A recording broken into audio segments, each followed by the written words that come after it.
Oke, selamat malam tuan-tuan dan puan yang dihormati sekalian. Ada orang tanya saya, kau promote perfume ini, kau pernah kau pakai perfume yang lain ala makcik? Ini banyak perfume saya, saya tunjuk satu, satu, dua, tiga, empat, lima. Ini mahal, hampir 1.000 harga dia. Ini pun mahal, kecil-kecil cili padi. Lepas tu ada lagi, ini lagi, banyak lagi. Tapi dalam banyak-banyak tu, ini paling wangi. Ini paling wangi ya, ini paling wangi. Nafas Kudus Oud. Kenapa saya promote benda ni? Sebab dia murah. Tapi kualiti dia, kualiti kayangan keluaran dari Abu Dhabi. Ini keluaran Abu Dhabi. Orang-orang kayangan di Abu Dhabi beli ini dengan harga kayangan di Abu Dhabi. Tapi bila dia datang Malaysia, harga dia diturunkan. Okey, saya buka sikit lah. Okey, ini dia punya muka dalam dia. Muka dalam dia. Muka dalam dia. Memang nampak eksklusif betul tau. Boleh cabut ni. Memang. Lepas tu bila sembur, saya selalu sembur 1, 2, 3, 4. Cukup. 4 semburan tu, ya ampun, aduh wanginya. Sangat wangi. Satu bilik ni. Bilik saya satu bilik wangi. Wangi betul. Okey. So kenapa saya produk ni saya pilih? Sebab dia murah tapi cukup lama. Boleh bertahan berapa lama? Selagi anda tak cuci baju, selagi itu dia melekat dekat baju kamu. Tidak percaya, cuba beli. Kalau saya tipu, tak payah beli lagi. Anda boleh hentam saya, komen saya. Tapi saya memang klaim benda ni sangat-sangat wangi. Ya, benda ni sangat-sangat wangi, bertahan lama. Ini satu produk ni. Ini memang produk anda kenal. Kalau saya tunjuk dia punya jenama ni memang anda kenal. Ini sangat wangi, bertahan lama. Masalah dia mahal. Masalah dia mahal, bukan semua orang beli. Masalah dia mahal, bukan semua orang mampu beli. Sebab tu saya tidak promote benda ni. Walaupun memang tidak dinafikan benda ni lebih tahan lama daripada ni. Tapi yang ini harga dia hampir RM1.000. Hampir RM1.000 ya. Saya beritahu hampir RM1.000. Benda ni tidak sampai pun RM100. Kualiti dia hampir sama dengan yang RM1.000. Jadi cepat-cepat. Kerana sekarang ada promosi. Dulu saya pernah jalan di kedai. Harga dia hampir RM200. Tapi sekarang ni ada promosi. Tekan ini beg kuning. Tekan beg kuning cepat-cepat. Tekan beg kuning cepat-cepat. Kerana promosi sekarang. Harga dia tidak sampai RM100 pun. Tidak sampai RM100 pun. Memang padu. Okey, so ini saya punya pilihan. Bila mana saya jumpa dengan datuk, datin sebagainya, memang ini pilihan saya. Okey, so tekan beg kuning, beli sekarang. Salam sejahtera Malaysia. Denyut nadi suara rakyat bergema di channel ini. Mahathir, Mahathir. Mahathir, carilah kayu siap-siap. Carilah kayu siap-siap. Cari kayu, nak cari kayu, nak cari kayu. RCI Batu Putih. RCI Batu Putih. Short siasatan jenayah terhadap Dr. Mahathir. Siasatan jenayah. Siasatan jenayah.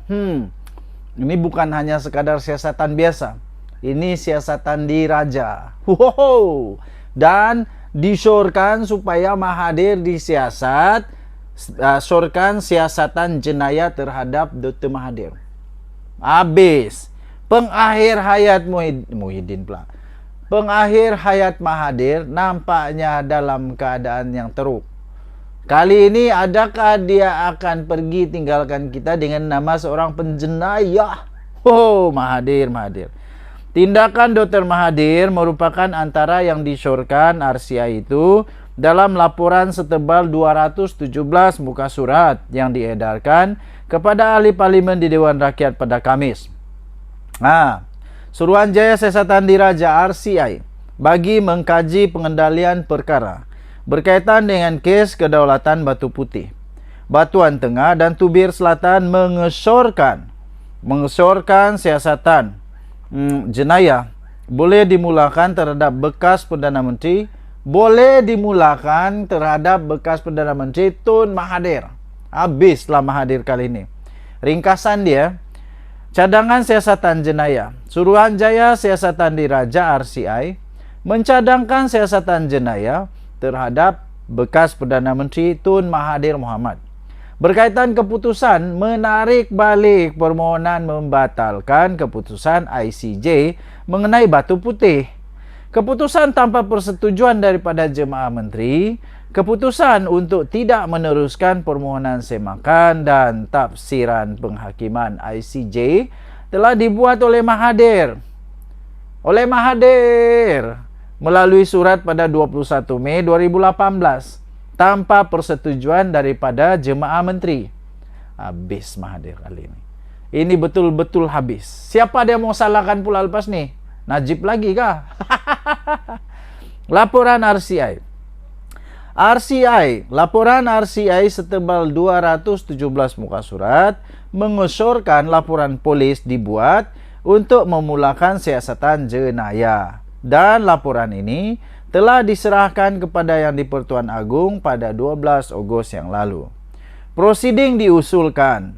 Susulan Malaysia telah kehilangan Batu Putih kepada Singapura selepas jemaah menteri yang diketuai oleh Dr. Mahathir pada tahun 2018 menarik balik permohonan membatalkan keputusan Mahkamah Antarabangsa ICJ.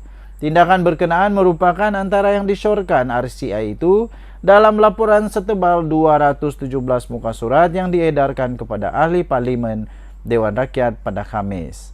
Okey, Suruhanjaya itu mengatakan siasatan jenayah boleh dimulakan mengikut Seksyen 415(b) Kanun Kesiksaan dan boleh dihukum mengikut Seksyen 417 dan Seksyen 418 Kanun yang sama. Suruhanjaya mencadangkan agar satu laporan polis dibuat oleh Setiausaha Suruhanjaya bagi membolehkan siasatan dimulakan menurut laporan itu. Laporan itu turut mendedahkan tindakan peguam cara negara yang memaklumkan kepada Singapura bahawa Malaysia tidak berhasrat meneruskan permohonan semakan dan permohonan tafsiran penghakiman berhubung kes kedaulatan Pulau Batu Putih, Batuan Tengah dan Tubir Selatan bukan berdasarkan keputusan keputusan jemaah menteri. Menurutnya, keputusan untuk tidak meneruskan kedua-dua permohonan berkenaan adalah berdasarkan kepada surat daripada Dr. Mahathir sebagai Perdana Menteri pada 21 Mei 2018 kepada Peguam Cara Negara Datuk Engku Nur Faiza Engku Atik. Keterangan yang diambil Suruhanjaya juga menunjukkan keputusan berkenaan disampaikan kepada Singapura pada pagi 23 Mei 2018 sebelum mesyuarat jemaah menteri bermula pada jam 9.30 pagi.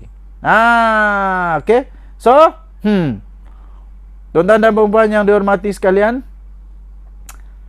inilah berita paling Mahathir tunggu-tunggu. Tahniah diucapkan kepada Mahathir, penasihat kepada SG4. Tahniah. SG4, penasihat kamu memang terbaik. Kita jumpa lagi, bye-bye. Salam sejahtera Malaysia, denyut nadi suara rakyat bergema di channel ini. Okey, tuan-tuan dan puan-puan yang dihormati sekalian.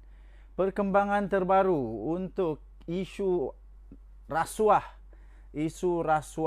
yang telah melibatkan pemimpin-pemimpin besar negeri Sabah. Setelah dari sana kasi bom, kasi banyak-banyak lah, kecam sana, kecam sini, masuk sana, masuk sini, semua tempat rancang di mana-mana, rancang tak berdosa.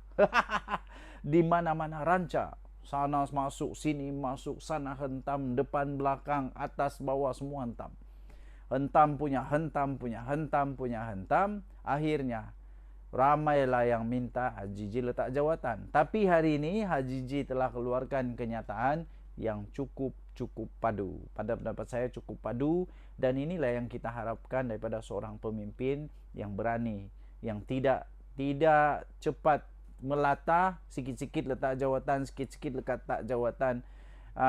Pada pendapat saya tidak berapa baguslah. paksa memaksa letak jawatan ini. Akhirnya Ketua Menteri Sabah Haji Iji berkata kerajaan tidak akan mudah tunduk kepada mana-mana ugutan kah, desakan kah, apa-apakah, permainan politik, retorik politik, mainan politik, fitnah-fitnah jahat, apa sajalah. Datuk Seri Panglima Haji Iji Nur akhirnya mengumumkan bahawa kerajaan tidak akan mudah tunduk kepada mana-mana desakan kah, ugutan kah, apapun tidak. Dan Ketua Menteri Sabah juga telah mengumumkan, telah pun memberikan pengesahan kenyataan bahawa sebenarnya kerajaan negeri, kerajaan tidak pernah pun memberikan apa-apa lesen. Ya, tidak pernah memberikan apa-apa lesen, hanya prospecting license sahaja. Kalau saya tidak silap kamu baca ni, yang sisipan ni kamu baca. Dan kemudian rupanya cerita di sebaliknya itu, menurut yang saya baca dan saya ingat dan saya faham, yaitu ada orang yang cuba untuk apply juta-juta hektar. Ada orang cuba untuk apply untuk aktiviti-aktiviti lah di tanah tersebut. Tapi tanah itu sebenarnya fully protected area. Tempat yang memang dilindungi sepenuhnya, kerana itu ada tadahan air, itu ada tempat untuk flora fauna, ada tempat macam-macam. Tapi tempat itu sangat penting untuk dijaga. Sebab itu lesen tidak dibenarkan, tidak dikeluarkan. Alih-alih menurut laporan itu, orang-orang itu mungkin kecewa. Dia kata, laporan itu kata kecewa. Kemudian dia buatlah cerita-cerita itu, cerita ini dengan suntingan video dan sebagainya. Tapi betulkah disunting? Saya pun tidak pasti ya. Yang itu saya pun tidak pasti. Yang saya pasti SPRM ada pakar-pakar forensik. Dia forensik video, forensik suara, macam-macam forensik ada. Jadi nanti kita akan tahu sama ada itu betul atau tidak. Sama ada itu betul atau tidak. Okey, jadi kalau betul lah apa yang Ketua Menteri Sabah cakap itu, Haji Iji cakap itu, saya setuju dengan apa yang dia buat itu. Iaitu jangan benarkan sesiapa pun melakukan apa-apa aktiviti yang merosakkan kawasan yang telah dilindungi. Sebab tempat itu tadahan air, tempat itu tempat flora fauna bertumbuh, membesar. Tempat itulah harapan kita pada masa depan untuk anak-anak cucu. So, adakah anda setuju? Terpulang kepada anda. Denyut Nadi Suara Rakyat bergema di channel ini. Jangan lupa tekan butang subscribe, like dan share. Bye-bye.